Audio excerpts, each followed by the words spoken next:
Fall Line by Michael Garon. Episode 13. Kabul Close-out. The main reason I passed up on the opportunity to get out of Afghanistan was my neighbor Shala. We spent countless hours talking about how we'd weather the storm together. We created scenarios of being together, both with and without her father finding out. A couple of months after the fighting ended, the political situation was only getting worse. Peace Corps let us know that they wanted to draw down the number of volunteers. To do this, they mandated that anyone who had been in country for less than a year had to pack up and leave the following week. They didn't say that we were being evacuated. They said we were being sent to Iran for a cooling-off period, after which we could decide to return. The decision to return to Afghanistan would be left entirely to us. Shala burst into tears when I told her the news.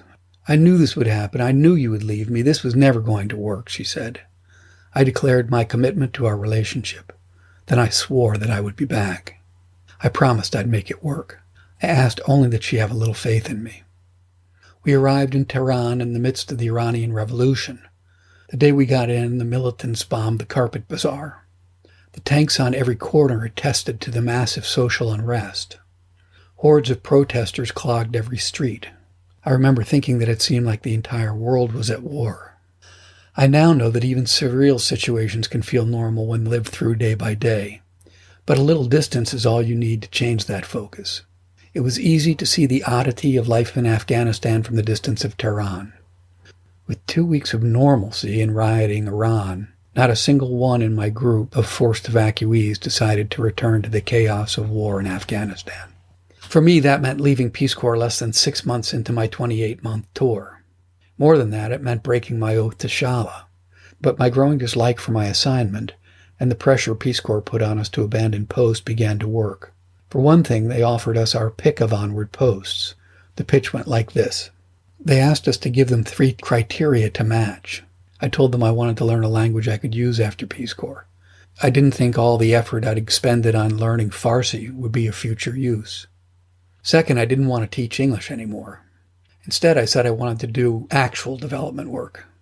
Finally, between challenge discovery and Afghanistan, I was sick of deserts. If I had to live in sand, I wanted it to be near the ocean. They came back with Pagoda in Togo, West Africa. They told me that the national language there was French. They left out that the posting would be among the world's 500,000 people who spoke nothing but Kabye. They said I'd work on a USAID project training farmers to plow with oxen. They forgot to mention that the project wasn't funded yet. And they let me know that Togo is on the beach. It also turned out to be a difficult 2-day trip from Pagoda that I only made a couple of times a year. And what I knew as I left Tehran was that I was heading to a great program on a beautiful French-speaking beach. That gave me 4 weeks in the U.S. to get my relationship with Shala sorted out. I knocked on my parents' door in Virginia before they'd even heard I'd left Afghanistan. Things didn't go well with Shala. She reminded me that I'd given her my word. She tearfully informed me that she'd known in her heart of hearts that I had no intention of helping her get out. I can't remember what excuse I made. It can't have been very thoughtful or convincing. She was right in everything she said. With my tail between my legs, I promised again I'd do anything to be with her. But for a while, it was best if we planned to keep in regular touch. This despite knowing I'd be in the heart of Africa and she across the sands of Afghanistan. It didn't sound plausible even to me. The final chapter of this saga was implausible as the rest. In time, I heard that Shala had made her way back to London, and after my first year in Togo, I also managed to get there. She was not particularly eager to see me, but I finally convinced her that we should briefly meet. She agreed on conditions set by her family. First, we'd meet at a public tea room.